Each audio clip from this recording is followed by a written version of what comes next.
Overcoming the guilt of discarding a narcissistic family member. Hey guys, welcome to the channel.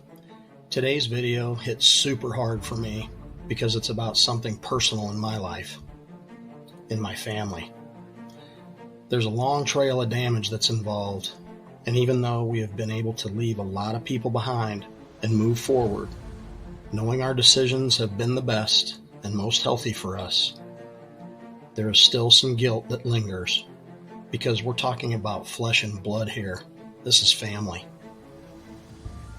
So real quick, before I get into it, if you're new to this channel, please subscribe and hit the notifications button.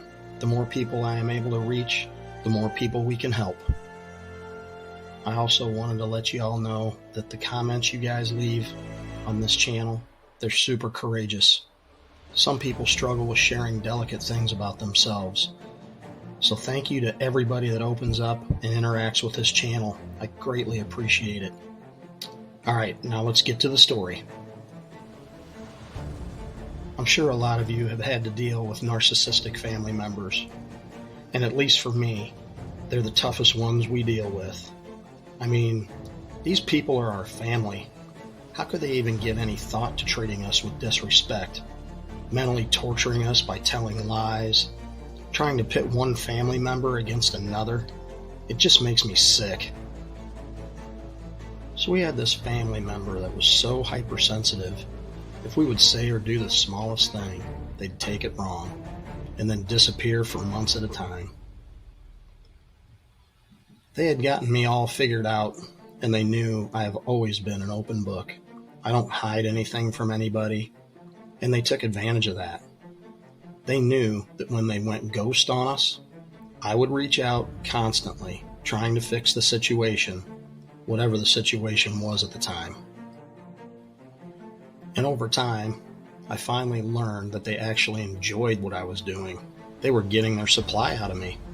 The satisfaction that I was reaching out every week, sometimes several days a week, trying to patch things up. Things that had nothing to do with me or my wife. So after years of witnessing their behavior, I finally started to figure things out. I wasn't very educated on narcissism back then. In fact, I was rather ignorant about the whole disorder. I started to change my way of thinking, and it got to a point where I could predict, almost to the day, when they were going to get triggered and decide to go silent again. So I would just stop reaching out. I would stop any sort of communication with them. And here's what I learned from that. When you don't go chasing after them, you are removing the satisfaction you were providing them with.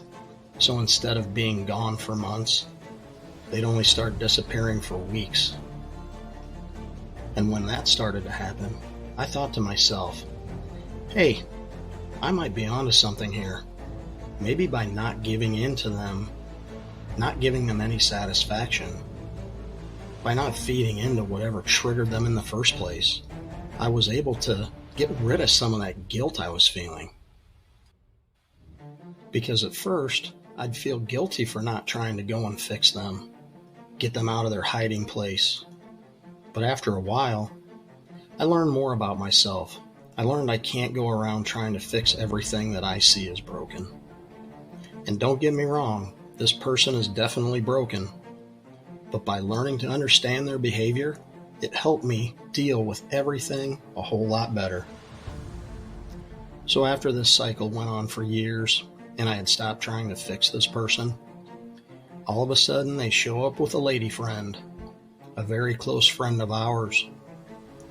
And it was a little shocking, because we knew what our friend was getting into, and we were afraid of what was to come once all the love bombing subsided. In typical narcissist fashion, they went and plucked someone close to us. It was an effort to both get back into our good graces and to show us that they had the skill to manipulate someone who should have known what they were getting themselves into. It was tough for a few years there, watching our friend go through the exact same cycle we went through.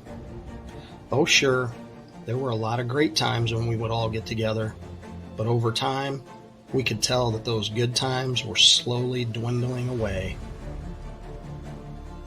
And eventually, that narcissist family member turned our friend against us. They turned her against other mutual friends too. And to put a cherry on top of this complete shit show, they turned the parents against my wife. This malignant narcissist was willing to destroy as many lives as they had to, just to avoid taking responsibility for some terrible things that they did. Things that are documented, with the facts to back everything up.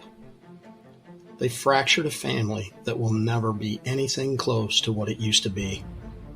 That family's gone, never to return. Where the guilt piece comes into all this, and how we were able to deal with that guilt and move on without those family members and eventually overcome the guilt we were feeling, we had to take a closer look at these people. We would have these guilty feelings and start questioning, is there something we did to cause all of this mess? We'd come close to caving in just to try and salvage something out of this whole family dynamic. But we ultimately came to a logical conclusion. If someone is willing to turn others against you, refuse to take responsibility for any of their actions, and to deny any fault for anything, they aren't truly really your family. You know, they say blood is thicker than water. I disagree. I would much rather create a family around us that has some humility, some compassion, and is able to own up to their mistakes. Someone that can love without conditions. We occasionally look back on all the events that led up to this disaster, and it still hurts. We still talk about what we could have done better or different, and we keep coming to the same conclusion. When someone can be so outraged at us for things that they did, when they are expecting some sort of apology, we just scratch our heads and say, apologize for what? We know that apologizing to them for anything will only give them the satisfaction that they need. But guess what? That is never going to happen.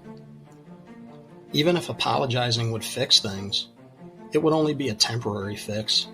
Just another Band-Aid on an already gaping wound. Because when you deal with narcissists, there will always be another conflict right around the corner. In the end, the decision we made was very hard, but we made it, and we have stuck by it. We have moved on and found a new family, a family of close friends that care about us, love us. They don't judge us or berate us. They don't ghost us or gaslight us or abuse us in any way. And the freedom you will feel if you can do the same, it's indescribable. If you can relate to this story, I pray that you find the peace you are searching for. And trust me, there is happiness on the other side. And I know this because I'm living proof of it. Thanks so much for watching. And until next time, keep watching for those signs. Stay alert, be vigilant, be strong, be brave, and go live your best life today.